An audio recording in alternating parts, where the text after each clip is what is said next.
The Hunter's Hall stood at the heart of Crimson Fang Station, a fortress of black alloy and glowing crimson crystal, suspended in the cold darkness between the stars. It was more than a building. It was a monument to conquest. Every corridor echoed with the stories of legendary hunts. Every wall carried the remains of something that had once believed itself impossible to kill. Inside, the air was heavy with the scent of predators from hundreds of worlds. Towering reptilian warriors stood beside armored insectoid hunters. Massive feline beasts laughed with creatures covered in feathers, scales, or chitin. Every species gathered here shared one thing: they hunted. The walls displayed trophies collected over thousands of years. Enormous skulls hung from iron chains. The horns of extinct monsters stretched across entire balconies. Glass chambers preserved the claws, fangs, and armored hides of creatures that had terrorized planets long before spaceflight. Above the crowd, giant holographic screens replayed the galaxy's most famous hunts. Ancient predators charging across alien deserts. Gigantic sea monsters dragged from oceans. Creatures the size of mountains collapsing beneath the weapons of legendary hunters. Each victory was greeted with cheers and thunderous applause. Tonight, however, was unlike any other. The Grand Conclave occurred only once every 10 years. It was the single greatest gathering of hunters in known space. Only the elite received invitations. Only those whose names inspired respect or fear. Here, reputations were forged, legends were born, and sometimes, legends were destroyed. The atmosphere crackled with pride, rivalry, and barely restrained aggression. Every hunter believed they deserved to be called the greatest. At the center of the enormous hall stood Grathor. Even among giants, he was intimidating. A member of the Vra species, he stood nearly 3 meters tall. His powerful body resembled a fusion of an ancient bear and a massive reptile. Deep crimson scales covered his body, crossed by black markings that identified him as the leader of one of the oldest hunting clans in the galaxy. When he spoke, the hall fell silent. His deep voice rolled across the chamber like distant thunder. I hunted the thunder beasts of Corvin 7. A hologram appeared behind him. The audience gasped.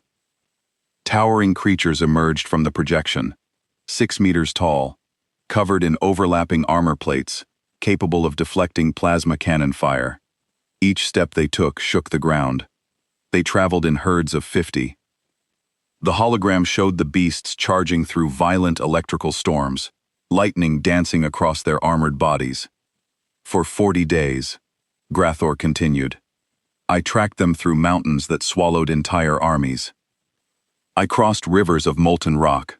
I survived storms powerful enough to tear aircraft from the sky. The hologram shifted again. A colossal beast appeared, larger than all the others. Its horns crackled with living electricity. The Alpha. A murmur swept through the audience. Every hunter knew the stories. No one had ever challenged a Thunder Beast Alpha alone. Grathor smiled, revealing rows of dagger-like teeth. I faced it without support. No traps, no heavy weapons, no retreat. The recording exploded into motion. The massive beast charged. Lightning erupted around it. Grathor met the attack head-on. Steel clashed against living armor. The battle shook the mountains. Finally, the Alpha collapsed. Its enormous body crashed into the earth. The surviving herd turned and fled. The hall erupted. Thousands of hunters slammed fists, claws, and tails against the floor in approval. The sound echoed through Crimson Fang Station like a planetary earthquake. Grathor raised both clawed hands high above his head. I did not chase the herd. I did not need to. His crimson eyes swept across the crowd. When the strongest predator falls, the rest already know who owns the mountain. The audience roared even louder. One after another, hunters shouted their approval. Some demanded another story. Others challenged the truth of the tale. Because among hunters, respect was never given freely. It had to be earned. And somewhere near the back of the enormous hall, a quiet figure wearing a simple gray travel jacket watched the celebration without saying a word. A human, alone, Several nearby hunters noticed him and laughed. "What is that prey species doing here?" Another grinned. "Perhaps he got lost on the way to the dining hall." More laughter spread through the chamber. The human simply smiled. He didn't answer. Because unlike everyone else in the hunter's hall, he hadn't come to tell stories about the most dangerous creatures in the galaxy. He had come to explain why every creature on Earth had spent millions of years trying to hunt humans instead. And why none of them had succeeded. The crowd roared approval. A crush hunter clicked forward next. The insectoid creature stood on 6 legs, its body covered in green chitin that reflected the hall's lights. Its name was Lixara, and she was famous across 3 sectors. "The screaming horrors of Nexus Prime," she began, her voice a series of clicks translated by the hall's systems. "My clan hunted them for 6 months. They could turn invisible and had acid for blood. We lost 30 warriors, but killed them all, every last one. Their species is now extinct." More cheers. More stories. A Vel hunter described clearing an entire moon of its native predators. Another Varrock spoke of hunting prey through the toxic storms of a gas giant's upper atmosphere. Each story was more impressive than the last. Each hunter tried to prove they were the deadliest being in the room.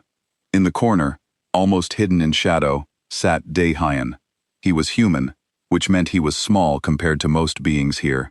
His clothes were simple traveling gear, worn but clean.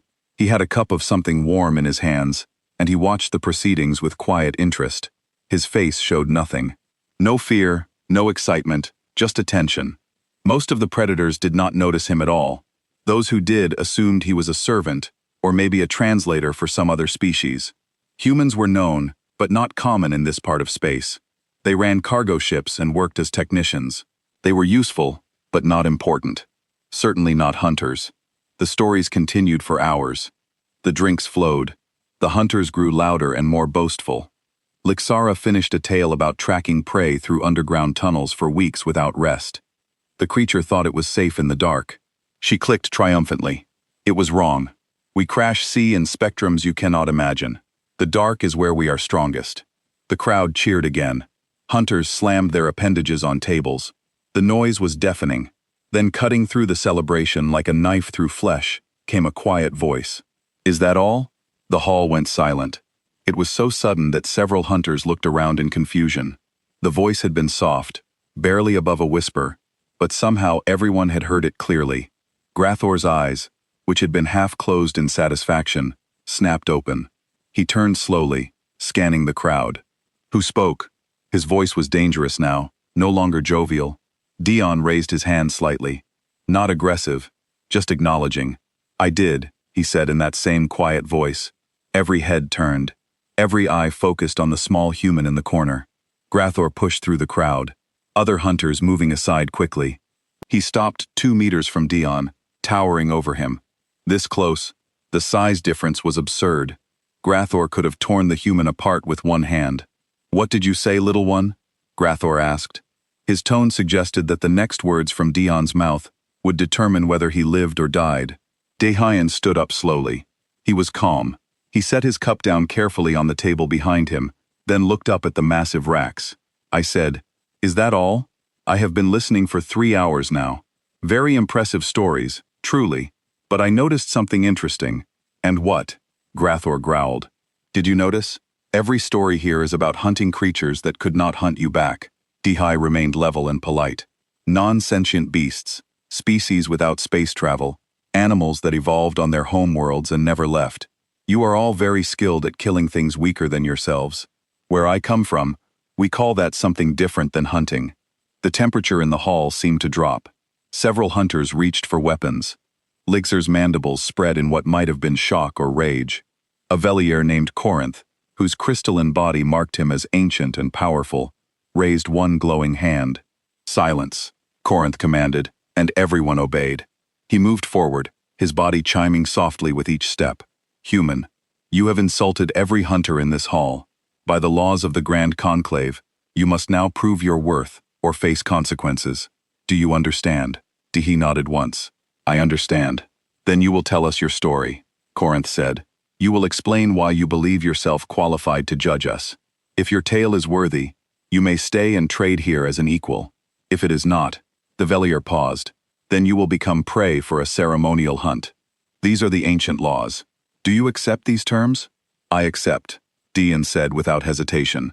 The hunters began to settle back into their seats, eager now for different entertainment. They expected the human to beg, or to tell some pathetic story that would justify his execution. They expected to enjoy watching him squirm. Dihan walked to the center of the hall where Grathor had stood. He looked small there, surrounded by beings that could kill him easily. But his voice, when he spoke, carried clearly to every corner. I will tell you about a hunt from my world, he said. Nothing fancy, no space travel, just one man tracking another man through mountains during winter. A very long time ago, in a place called the Korean Peninsula, several hunters made sounds of disappointment. A human hunting another human. How boring, how primitive. But Corinth raised his hand again. Let him speak. The laws demand we listen. Dinhi smiled slightly. Thank you. Now, let me tell you about my ancestor, and about what it means to hunt something that hunts you back. The holographic systems in the hall flickered to life, responding to Dean's neural implant. Images began to form in the air around him. Images of Earth, of snow-covered mountains, of blood on white ground. The story was about to begin. The holographic display showed mountains covered in snow. The peaks were sharp and high, cutting into a gray sky. Taehyun stood in the center of the projection, and the scene moved around him as he spoke. This happened during what we call the Immune War, he began. It was a conflict between kingdoms, the kind of thing that happened often on Earth before we unified. The details of politics do not matter. What matters is the hunt. The image shifted to show a village burning. This is where the story starts. A warrior named Hayato came through this region with an invading army. He was samurai, a trained warrior from Japan. He had killed 43 people in night raids over 2 weeks. Soldiers and civilians both. He moved like smoke. Appeared, killed, vanished. Grathor leaned forward despite himself. Why did your people not use larger forces to find him? They tried, Dean said. But armies are loud and slow. Hayato could hear them coming and disappear. So the village leaders sent for a tracker. They sent for my ancestor Tommen. The hologram showed a man appearing in the village. He was smaller than the warriors around him, dressed simply. He carried a bow and a long knife. Nothing special about his appearance, but something about the way he moved caught attention. Tammen was not a soldier. Dehen continued. He was a hunter. He tracked deer and boar in these mountains. He knew every path, every hiding spot, every way the wind moved through the valleys. The village leaders told him to find Hayato. So he did. The scene shifted to mountain trails, snow falling, footprints barely visible. The first 3 days, Tommen just followed. He did not try to catch up. He studied the tracks. He learned Hayato's patterns, where he stepped, how deep the prints were, which direction he favored when given a choice. Lixara clicked skeptically. Reading tracks is basic.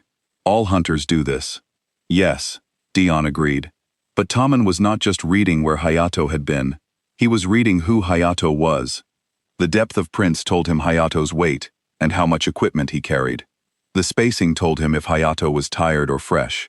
The direction choices told him how Hayato thought, what he valued, what he feared. The hologram showed the tracker kneeling by prints in snow, touching them carefully, then looking at the sky and the trees. By day 5, Tammen knew Hayato was running low on food. By day 7, he knew Hayato's left ankle was injured. By day 9, he knew Hayato was aware someone was following him. How? Asked a Velier hunter. Because Hayato started leaving false trails, Dehun explained. The hologram showed footprints leading to a cliff edge, then vanishing. Hayato would walk to a dangerous place, then backtrack in his own prints and jump to rocks, leaving no trail. A normal tracker would waste time searching. But Tammen had learned how Hayato moved. He knew Hayato would not risk certain paths because of his injured ankle, so Tommen ignored the false trails and kept following the real one. The assembled hunters were quiet now, watching closely. The hologram showed both men moving through the mountains, never quite seeing each other, but always aware. By day 12, Hayato changed tactics. Dihi said he stopped running. He found a good position and waited. He was going to ambush whoever was tracking him. The hologram showed a narrow pass between rocks, perfect for an ambush. A single person would have to walk through and would be exposed. Tamen reached this pass on day 13, Dehai continued. He saw immediately that it was a trap, so he did not take the path. Instead, he climbed. It took him 6 hours to go up and around through snow and ice, risking death from falls. When he reached the other side of the pass, he found Hayato's hiding spot. Empty. Several hunters made sounds of surprise. Hayato knew the tracker would avoid the trap. Not exactly, Dehi said. But Hayato was not stupid. He knew a good tracker might avoid it. So, he had set 2 traps. The pass was the obvious one. 300 meters further, hidden in trees, was the real ambush point. And that is where Tamen walked.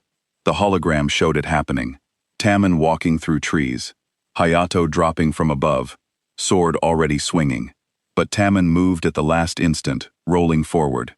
The sword cut through his pack instead of his neck. This is when both men realized something important. Dion said quietly. They were evenly matched.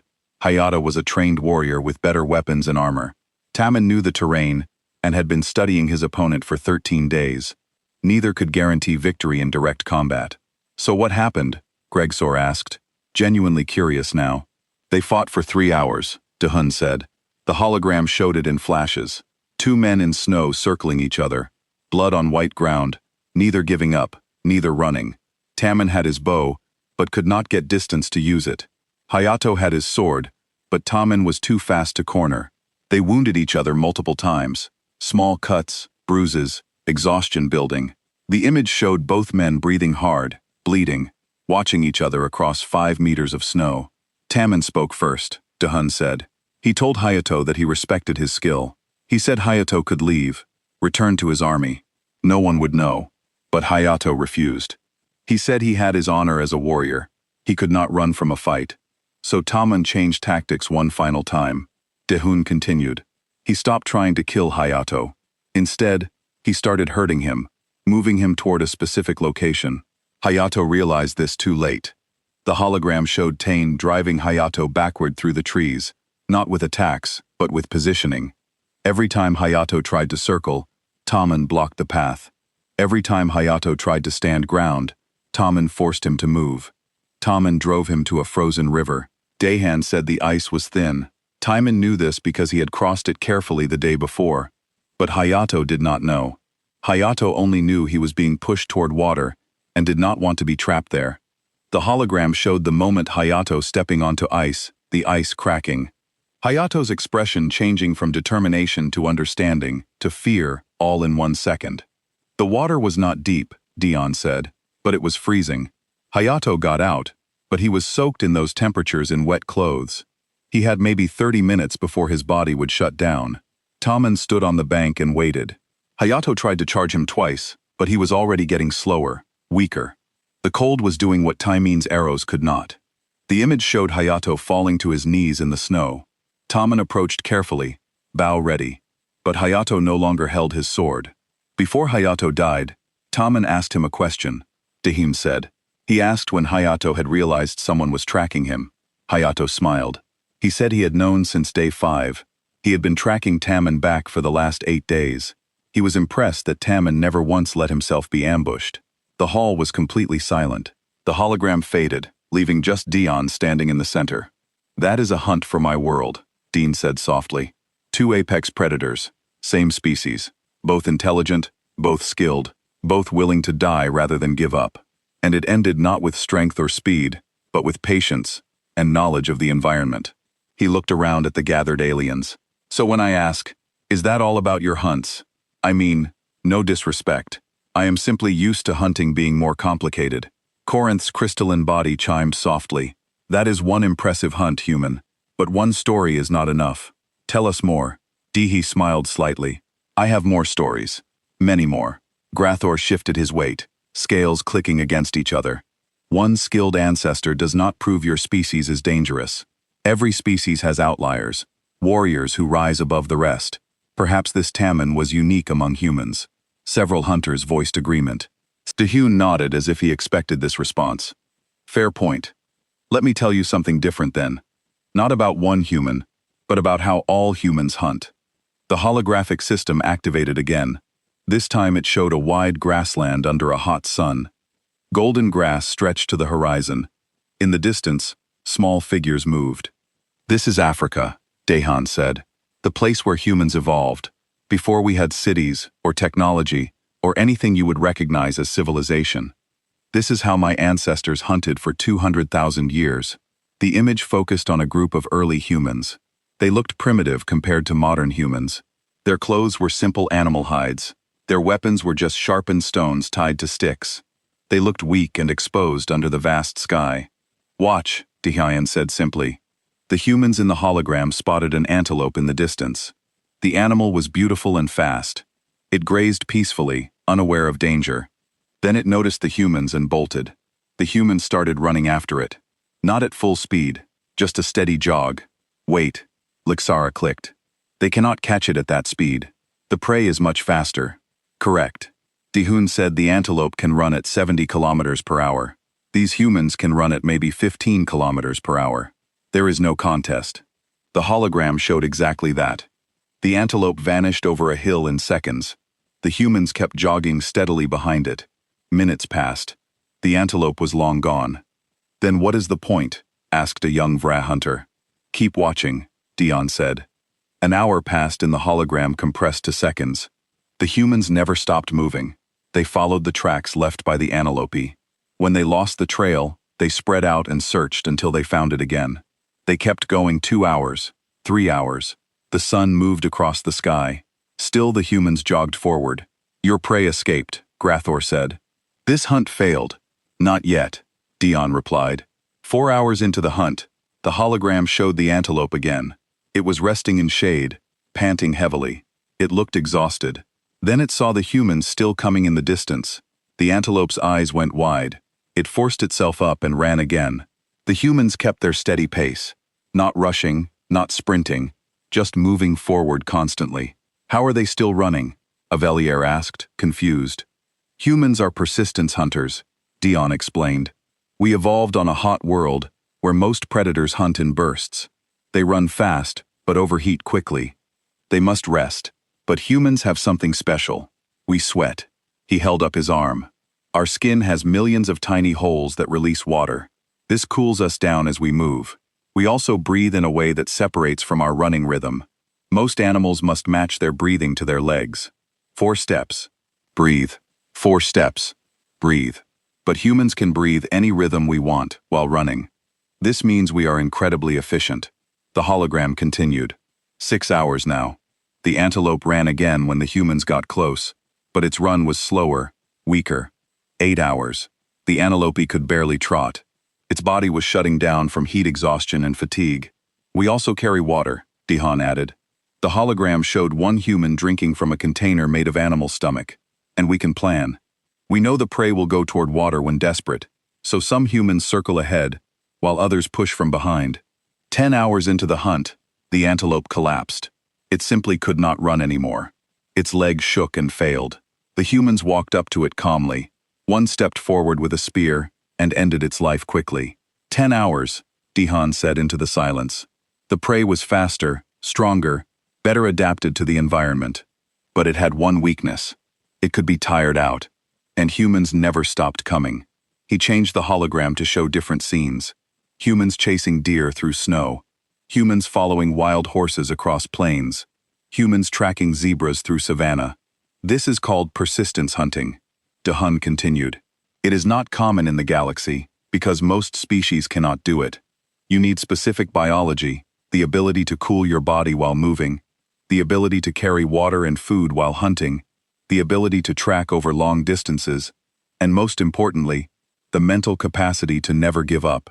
This is cruel," one hunter said. "You chase prey until it dies of exhaustion." "Yes," Duan said simply.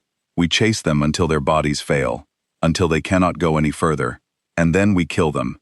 It takes most of a day, but it works. And it works on prey that is bigger, faster, and stronger than us." The hologram shifted again. Now it showed modern humans. "We still do this. Even now with all our technology, some humans run for sport." The image showed a human running through mountains, ultramarathons, races of 240 kilometers. No vehicles, no assistance, just running for days without stopping. Humans do this for fun. A crash hunter's mandibles trembled. Your species runs for an entire day. As entertainment, some run for multiple days, Dean corrected. The longest recorded run was 350 kilometers without rest. The human's name was Yoonhee. She was from Korea. She ran for 42 hours straight across mountains to deliver medicine to a remote village during a storm.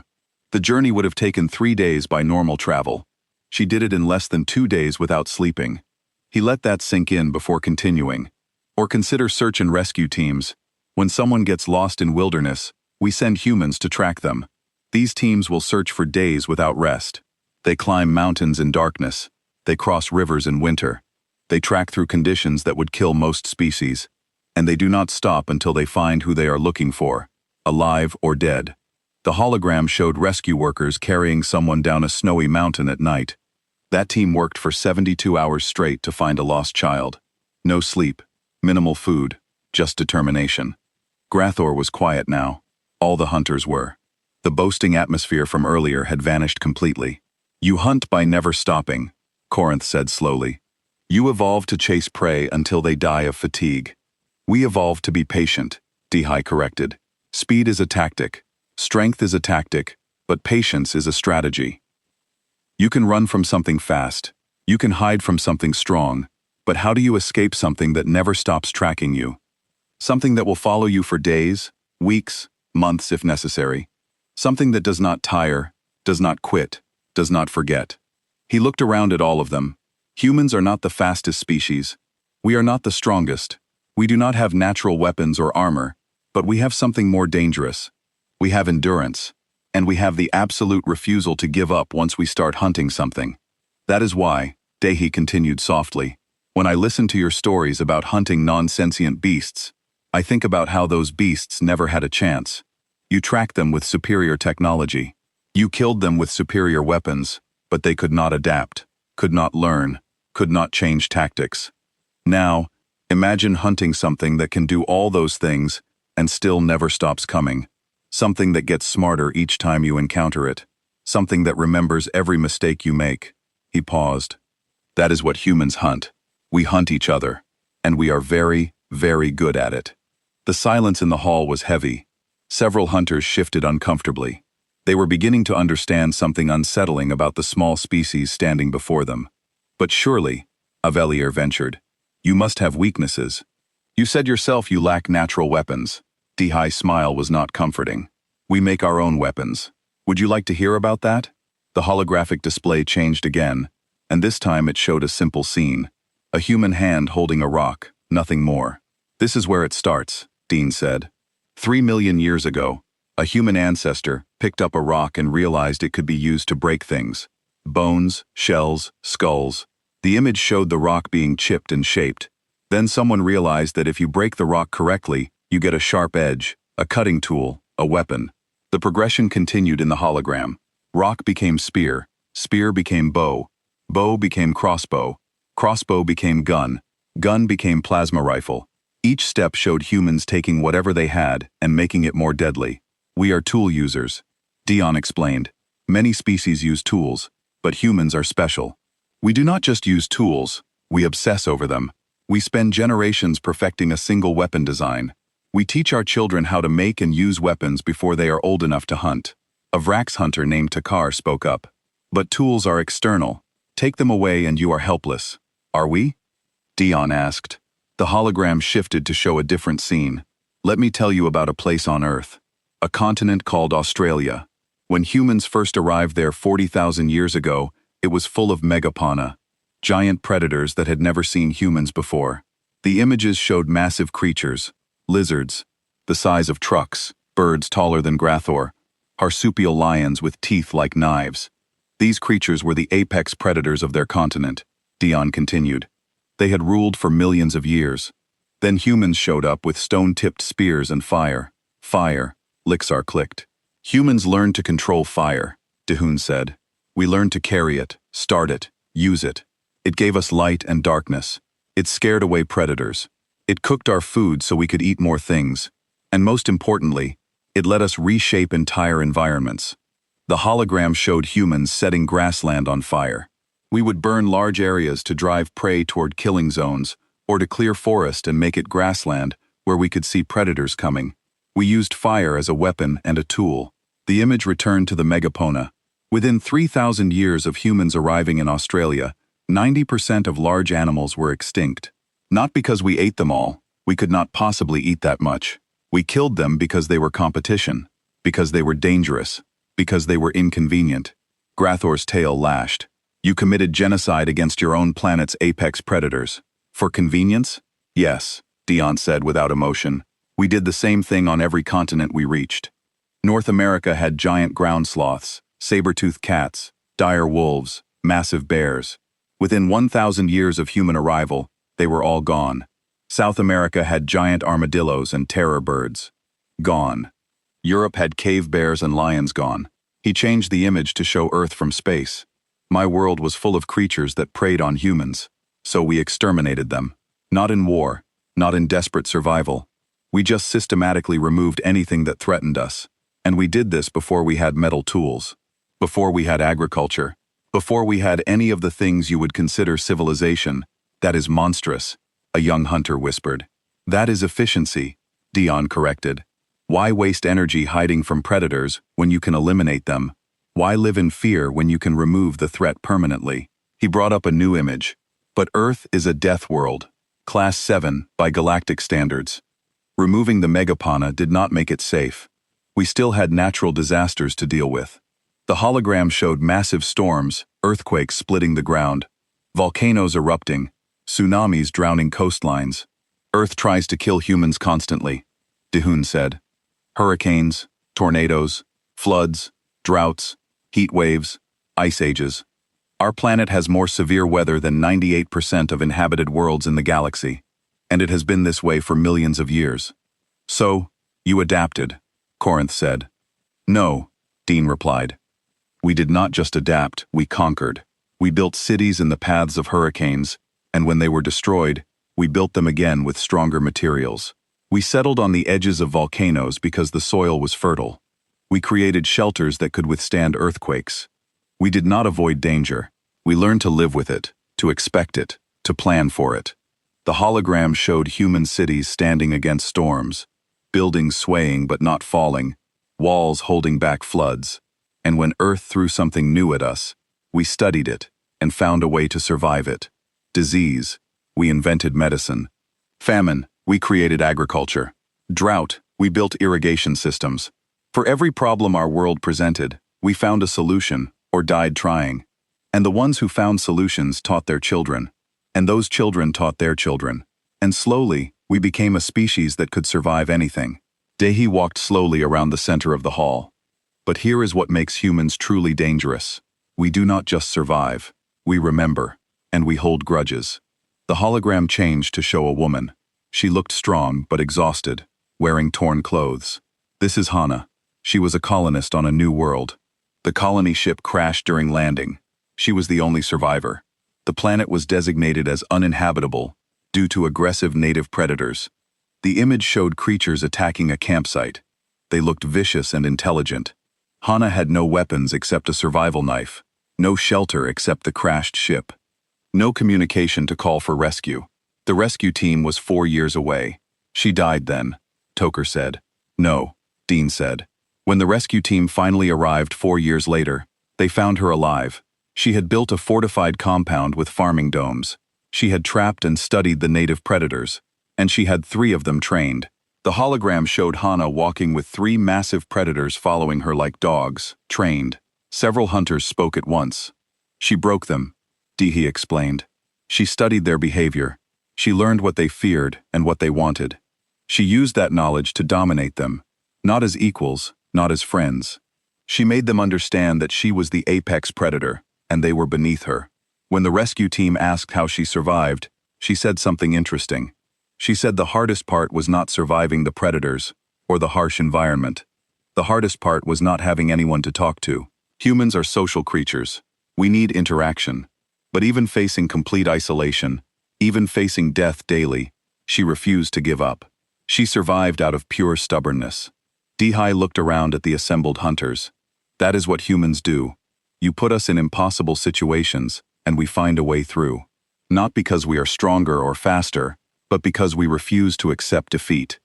We will use tools, intelligence, patience, and sheer determination to overcome any obstacle. And if you take away our tools, Grathor asked, strip away the technology? Da Hun's expression became serious. Then we become more dangerous, not less. Because a human with nothing to lose, nothing to work with, is a human who has stopped playing by rules. Let me tell you about what happens when you corner a human. The hologram shifted again, and several hunters leaned back instinctively from what they saw forming in the display. The holographic display showed a fortress made of stone. Snow fell around it heavily. Dahyun's voice was quiet as he began. This is Hongju Fortress in Korea. The year was 1593 by Earth's calendar. 3,000 people were inside these walls. Most were civilians. Some were monks who had never fought before.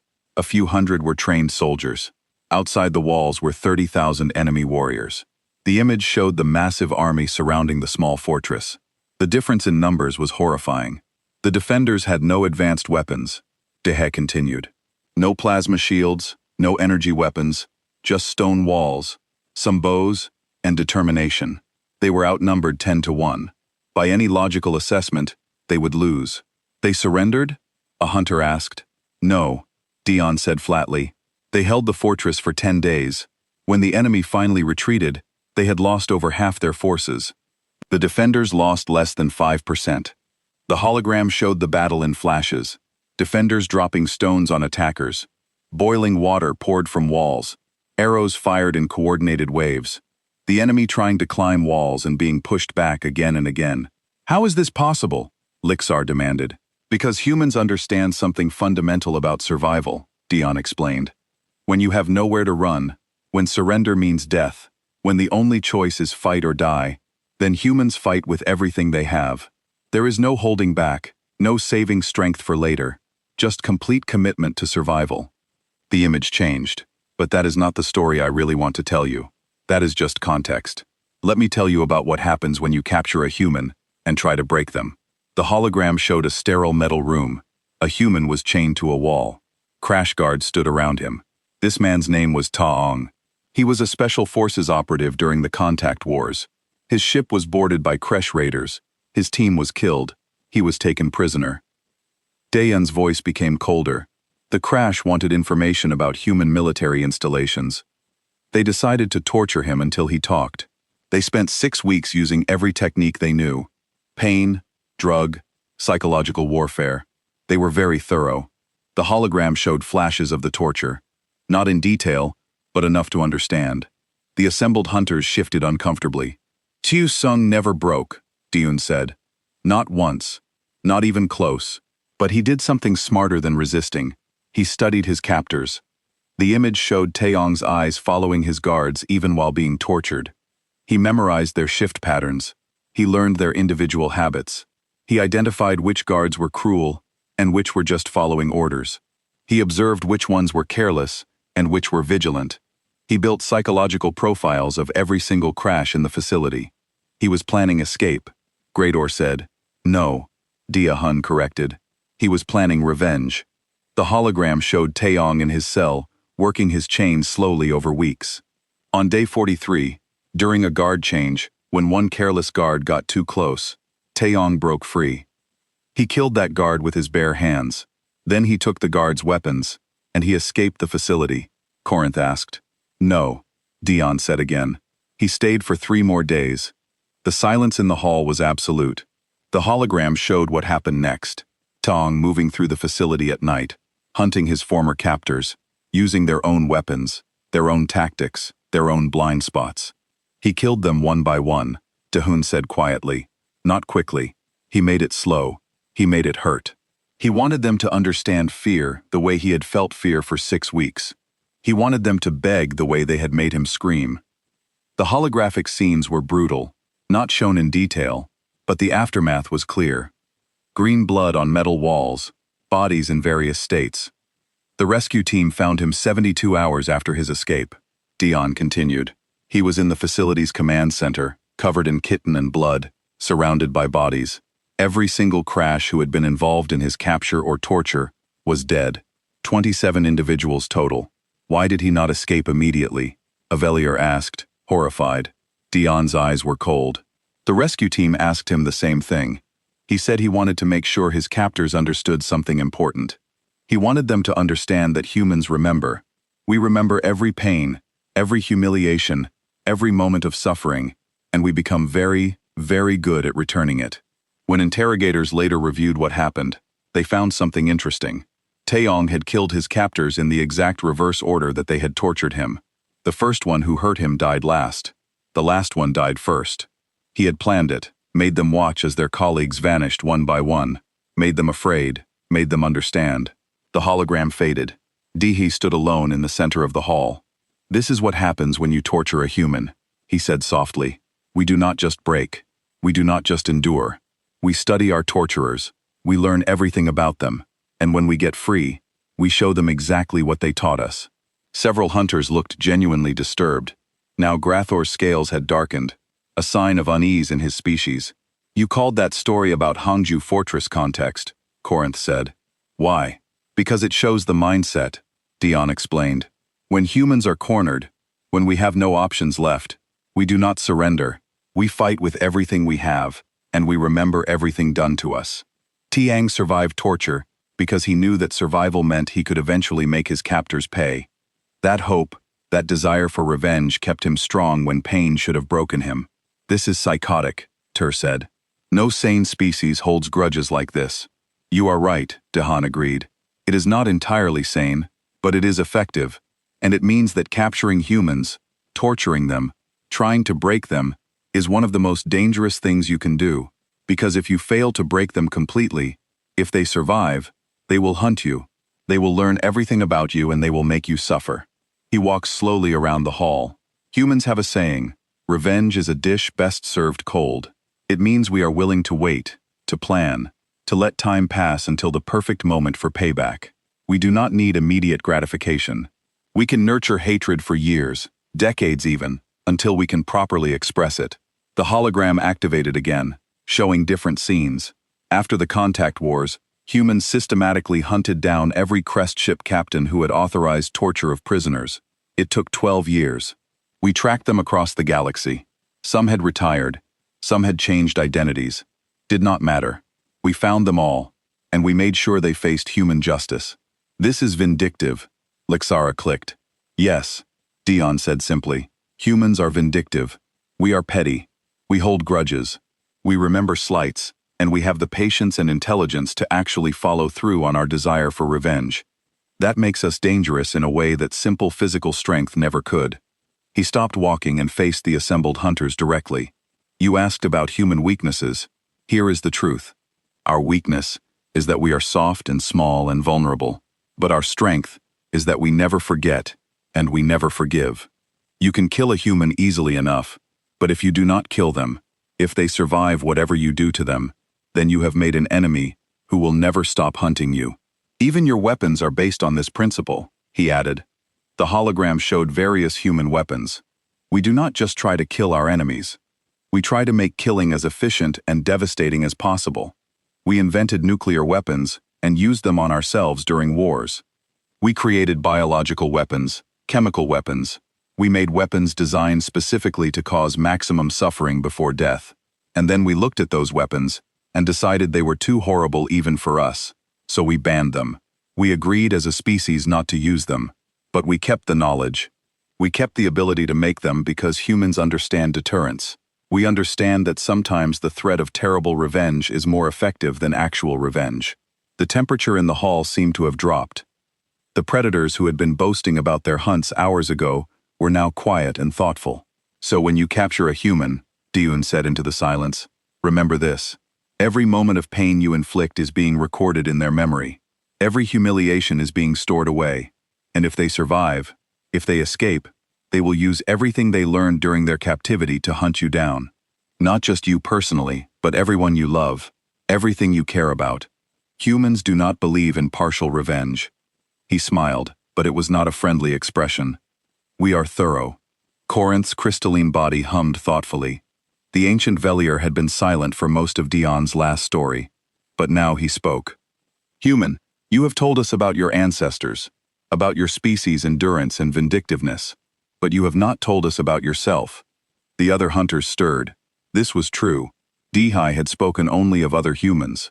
By the laws of the Grand Conclave, Corinth continued, you must prove your own worth as a hunter, not the worth of your species. What have you personally hunted? The hall went quiet. This was the real test. Anyone could tell stories about their ancestors or their people. But to claim a place in the Hunter's Hall, you had to prove your own skills. Dehi nodded slowly. Fair question. I told you I am a surveyor. That is true. I map uncharted territories for the colonial administration, but what I usually do not mention is what kind of territories I map. The holographic system activated again. This time it showed a planet that made several hunters recoil. The world was dark, covered in twisted vegetation that seemed to move on its own. The sky was a sickly green. The terrain looked actively hostile. This is planet designation Whisper 9, Dean said. It is not on any public charts. The colonial administration found it 3 years ago. Class 9 Death World. Atmosphere is barely breathable. Gravity is 1.4 times Earth standard. Temperature swings from 40 degrees to -20 in a single-day cycle. The image zoomed in to show creatures moving through the dark vegetation. They were roughly humanoid, but wrong. Too many joints in their limbs. Heads that split open to reveal crystalline teeth. Eyes that glowed with bioluminescence. We call them reavers, DeHun continued. They hunt in packs of 30 to 50 individuals. They can sense bioelectric fields, which means they can feel your nervous system from 50 meters away. They are smart enough to set traps and coordinate attacks. And they are extremely aggressive. How aggressive? Grathor asked. They attacked the survey ship while it was still in orbit, Dean said flatly. They had somehow developed organic projectile launchers. Basically, they could throw rocks hard enough to damage a ship's hull from the ground. The ship had to retreat to a higher orbit. The hologram showed the attack. Reavers gathering in massive groups and launching stones into the sky with horrifying accuracy. The colonial administration decided the planet might have valuable mineral deposits. Dehian continued. So they sent a team to clear a landing zone.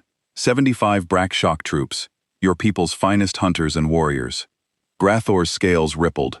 I remember this mission. We lost contact with that team. They lasted 4 days, Dion said. The hologram showed brief combat footage. Rex warriors in full armor being overwhelmed by hundreds of reavers. The reavers learned to aim for joints in the armor. They used hit-and-run tactics. They attacked at night when thermal vision was less effective due to the temperature swings. They were smart. After the Vrax team was lost, the administration sent crash exterminators, 200 warriors specialized in clearing hostile worlds. They lasted 6 days. Lixara's mandibles clicked rapidly. This is impossible. Crash swarms do not fail. This one did, DeHun said. The reavers adapted faster than the crush could. They started targeting command pheromones. They learned to recognize crash tactics and counter them. By day 5, the swarm was scattered and panicking. By day 6, there were no survivors. The hall was silent now. Every hunter knew the reputation of Vra shock troops and crash exterminators. If both had failed, this was indeed a deadly world. The administration was ready to give up on the planet, Dean said. But then someone suggested trying a different approach. Instead of sending an army, send one person.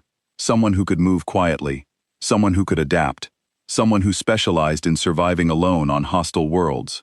He gestured to himself. They sent me one human, Talker said incredulously, against creatures that destroyed 75 VAR and 200 crash. Yes, DeHun said simply. I went down with a survival kit and a mapping drone. No weapons beyond a survival knife and a compact plasma pistol. No armor except a basic environmental suit. No backup.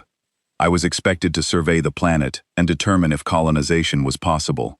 The hologram shifted to show helmet camera footage. Dune's perspective as he descended to the planet's surface in a small pod. The first 2 weeks were the hardest, he said quietly. I was prey. The reavers hunted me constantly. I could not sleep for more than 20 minutes at a time. I could not light fires. I had to move constantly to avoid their bioelectric sensors. The footage showed frantic movement through dark forest. Glowing eyes in the darkness. The sound of clicking and scraping as reavers communicated. I lost 12 kilos in those 2 weeks, Dehan continued. I was exhausted, starving.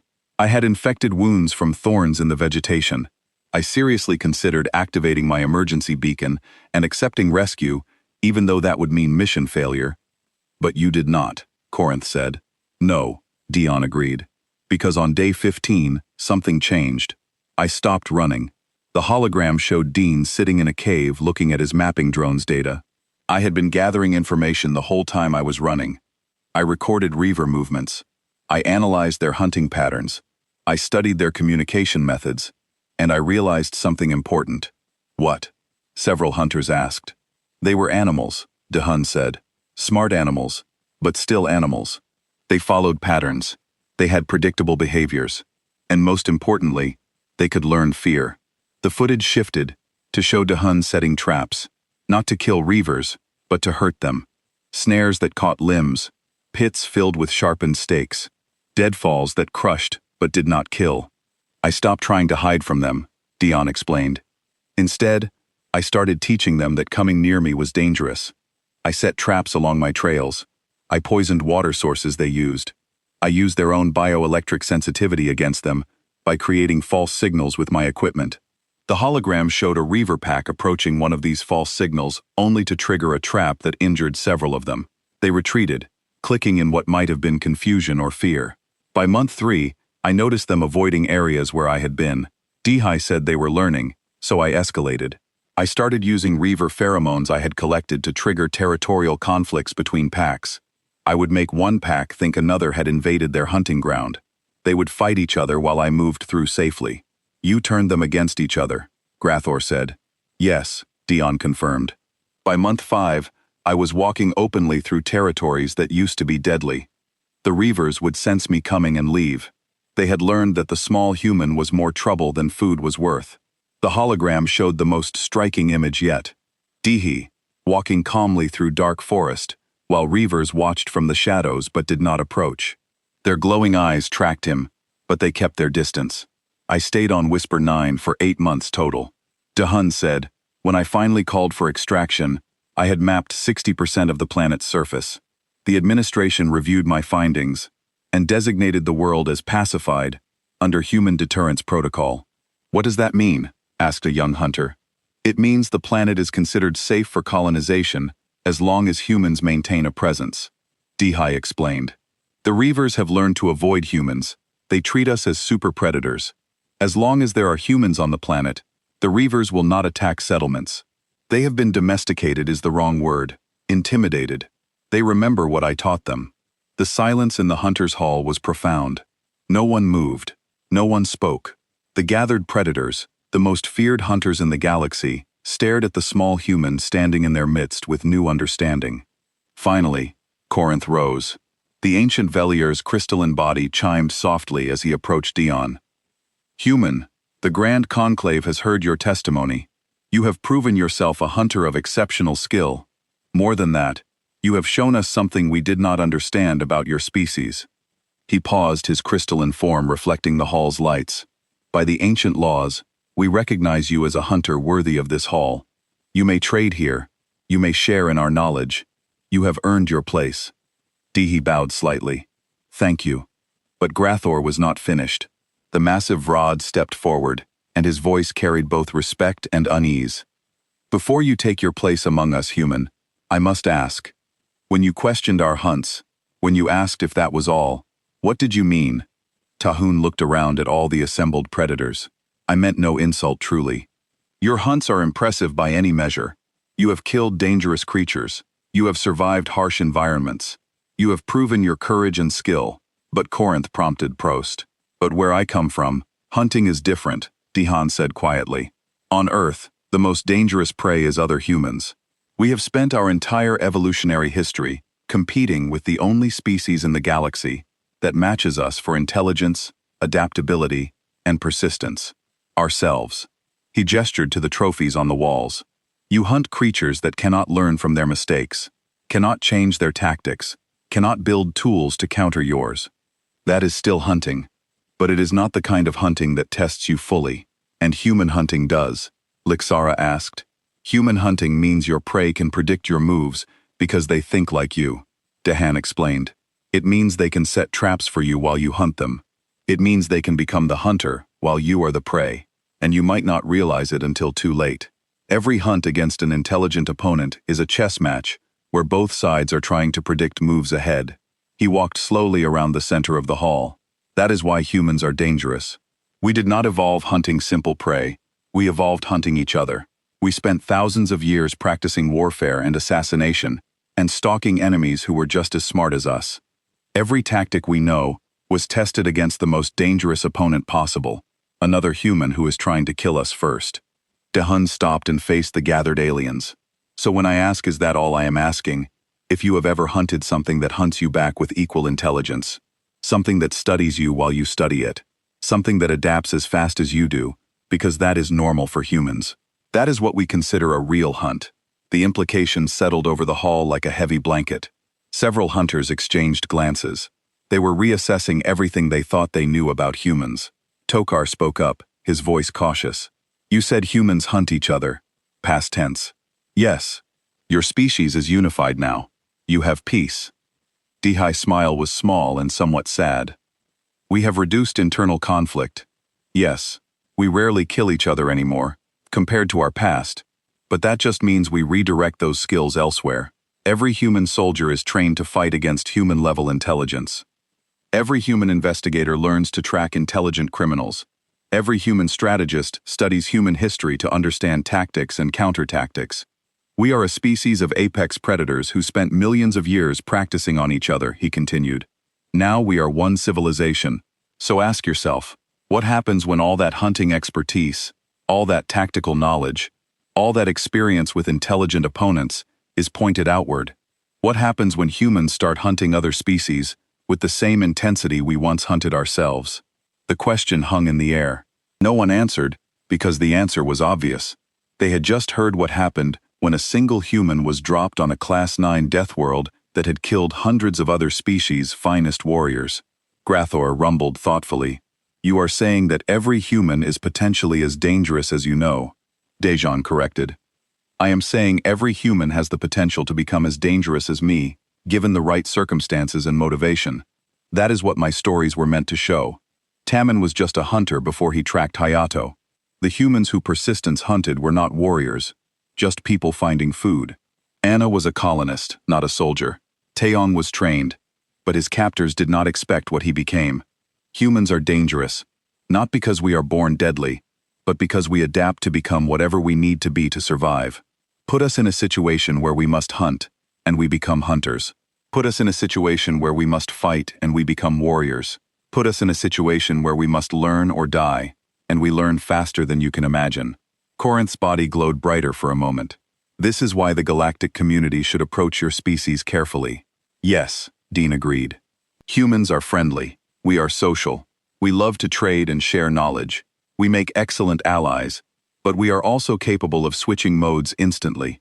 The same human who was laughing and trading with you yesterday can become a lethal threat tomorrow if you threaten what they care about, and they will remember everything you taught them while you were friends.